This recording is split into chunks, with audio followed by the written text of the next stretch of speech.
काला साया। यूं तो बनारस घाट अपनी खूबसूरती के लिए बहुत प्रचलित है, पर घाट के किनारे कई राज लिए बैठे हैं। ये कहानी शुरू होती है बनारस के घाट के पास बने ममता निवास से, जहाँ प्रिया लाल जोड़े में ममता के घर उसकी बहू बनकर आती है। आओ आओ बहू, घर को अपने पैरों से पवित्र करो।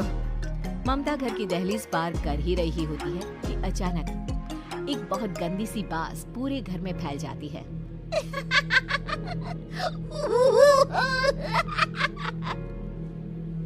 ये बदबू और ये आवाजें, ये कौन हंस रहा है माँ? अब ये पड़ोसी ना हमारे थोड़े अलग से है। कहाँ हम शाकाहारी और ये मांस मच्छी खाने वाले। छोड़, तू ध्यान मत दे और गृह प्रवेश कर। और हाँ बहू, अपनी सास की एक बात हमेशा याद रखना, इन पड़ोसियों से तो कभी बात नहीं करेगी। अच्छे लोग नहीं है ये। अपनी सास की ये बात मानेगी ना बेटा? हाँ माँ, जो आपकी मर्जी, मैं उनसे बात नहीं करूँगी। अगले दिन प्रिया अपनी पहली रसोई बनाने रसोई घर में जाती है। ये छोटी बात नाक में जा रही है। एक काम करती हूँ, खिड़की खोल देती हूँ। प्रिया खिड़की खोलने जाती है। इतने जाले, लगता है इस खिड़की को कभी खोला ही नहीं गया। पर ऐसा क्यों? ओह, नॉन वेज की स्मेल आती होगी ना। 2 मिनट के लिए खोल लेती हूँ, फिर बंद कर दूंगी। प्रिया खिड़की खोलती है। खिड़की खोलते ही उसकी नजर सामने वाले घर की खिड़की पर पड़ती है, जहाँ एक लड़की खड़ी होती है। हाथों में मेहंदी, लाल रंग की साड़ी, बिल्कुल सजी धजी, मानो प्रिया की तरह ही वो भी नई नवेली बहू हो। वो प्रिया को देखकर मुस्कुराती है। हे भगवान, माँ ने तो इनसे बात करने को मना किया था। प्रिया फौरन ही खिड़की बंद कर देती है और तवे पर चढ़े रोटी की ओर देखने लगती है, पर वहाँ रोटी न होकर मछली पड़ी होती है। ये क्या? पहली ही रसोई में इतनी बड़ी गलती। हे भगवान, अब मैं क्या करूं?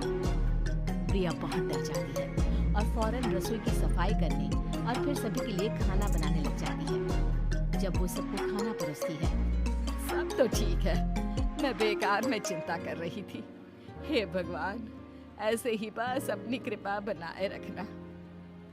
रात के वक्त जब सब सो रहे होते हैं, तब प्रिया को पायल की आवाज सुनाई देती है, जिससे उसकी आंख खुल जाती है। ये पायल की आवाज कहाँ से आ रही है? प्रिया उठकर उस आवाज के पीछे छत की सीढ़ियों तक जाती है। तभी उसे बच्चे के रोने की आवाज आती है। प्रिया छत पर जाती है तो क्या देखती है? वही लाल साड़ी वाली लड़की अपनी गोद में एक नवजात बच्चे को घुमा घुमा कर सुला रही है। तभी प्रिया की नजर उसके पेट पर पड़ती है। ओह गॉड, ये तो प्रेग्नेंट भी है। सुनिए, बच्चा सो नहीं रहा है क्या? मैं कुछ मदद करूं? नहीं नहीं, आपके घर वालों को अच्छा नहीं लगेगा, मैं संभालूंगी। स्नेहा की गोद से बच्चा हाथ मारकर प्रिया की गोद में आने को छटपटाने लगता है। दोनों घर अगल बगल में बने होने के कारण प्रिया उस बच्चे को गोद में ले लेती है। प्रिया के पास आते ही वो सो जाता है। बच्चे का वो स्पर्श रात भर प्रिया भूल नहीं पाती और अगली सुबह वो छत पर कपड़े सुखा रही होती है, तभी उसे एक औरत इशारा करके बुलाती है। स्नेहा कह रही थी बाबू तुम्हारी गोद में आते ही सो गया। मैं गौरी, स्नेहा की माँ हूँ। बहू, घर आना, बाबू को खिला भी लेना। शाम को जब घर पर कोई नहीं रहता, बच्चे से मिलने के लिए प्रिया छिपकर अपनी पड़ोसन के घर चली जाती है और कुछ देर बच्चे को खिलाकर वापस लौट आती है। इसके कुछ दिन बाद ही प्रिया को पता चलता है कि वो माँ बनने वाली है। ममता की खुशी का ठिकाना नहीं रहता।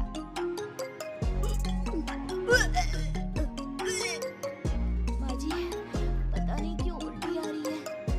प्रिया भागती हुई वॉशरूम में जाती है तो हरे और लाल रंग की उल्टी करती है। उस उल्टी में से कीड़े निकलते हैं। ये क्या? खून और ये कीड़े! माँ! माँ! प्रिया की आवाज सुनकर ममता दौड़ कर आती है, पर बेसिन में कुछ नहीं होता। प्रिया हक्की बक्की रह जाती है।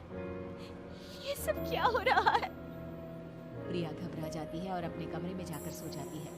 डर के कारण वो इतनी थक जाती है कि उसकी आंख लग जाती है। तब उसे ऐसा लगता है उसके पेट पर मानो कोई बैठा हुआ हो। कौन हो? प्रिया के पेट पर एक 5 महीने की बच्ची बैठी हुई थी, जो बुरी तरह जली हुई थी। माँ, तुम ही मुझे लाई ना अपने पेट में। मैं तुम्हारी माँ नहीं हूँ। कौन हो तुम? माँ, देखो मैं जल गई बुरी तरह से। 6 महीने पेट में रहने को भी मुझे नहीं मिला। सहला दो ना माँ। बचाओ! बचाओ! माँ! ममता दौड़कर कमरे में आती है। प्रिया की बातें सुनकर वो सब समझ जाती है। तू कहीं बगल वाले घर में तो नहीं जाकर आई ना बहू? मुझे माफ कर दो, मैं गई थी माँ। उस घर में सब मरे हुए हैं बहू। कई साल पहले स्नेहा उस घर में बहू बनकर आई थी। कुछ ही दिन में वो एक बच्चे को जन्म देने वाली थी। पूरा घर बच्चे के आने की खुशी में खोया था कि एक दिन अचानक उस घर में आग लग गई। सब बुरी तरह जलकर मर गए। गौरी आज भी दादी बनने का इंतजार कर रही है और इसीलिए स्नेहा ने अपना अजन्मा बच्चा तुम्हारी कोख में डाल दिया। ममता ये कह रही होती है कि पीछे से उसके पैरों को एक बच्चा पकड़ लेता है। दादी, माँ, स्नेहा की गोद में यही बच्चा था। ये बच्चा कौन है फिर? तेरी मौत है। तेरी भी दादी। जिस चीज का ममता को डर था वही हो गया। ममता निवास के ऊपर मौत ने चादर बिछा दी थी। प्रिया का पेट ऐसे ही बढ़ जाता है मानो 9 महीने का हो। 2 हाथ उसके पेट से बाहर निकलते हैं। बहू, संतोष को फोन कर, किसी पंडित जी को बुला बहू। प्रिया का पति भागता हुआ घर आता है। ये तो होना ही था माँ। तेरा बाप तेरे सामने आ गया तो तू सह नहीं पा रही है। स्नेहा घर में आग लगी नहीं थी, माँ ने लगाई थी प्रॉपर्टी की लालच में। और वो बच्चा मेरी पहली पत्नी का बच्चा है, मेरा बेटा, जो कि उस आग की चपेट का शिकार हो गया था। मैंने तुमसे ये सब माँ के कहने पर छुपाया था। मुझे माफ कर दो प्रिया। तुम अगर चाहो तो यहाँ से जा सकती हो। मैं तुम्हें किसी भी बंधन में रखना नहीं चाहता। मेरी शादी हुई है आपसे, मैं आपको छोड़ नहीं सकती, पर उससे पहले हमें स्नेहा, उसकी माँ और बच्चे की आत्मा की शांति करवानी होगी। संतोष और ममता गौरी के घर जाते हैं। अंदर सब कुछ जला हुआ होता है। जमीन पर जली हुई लाशें बिखरी हुई थी।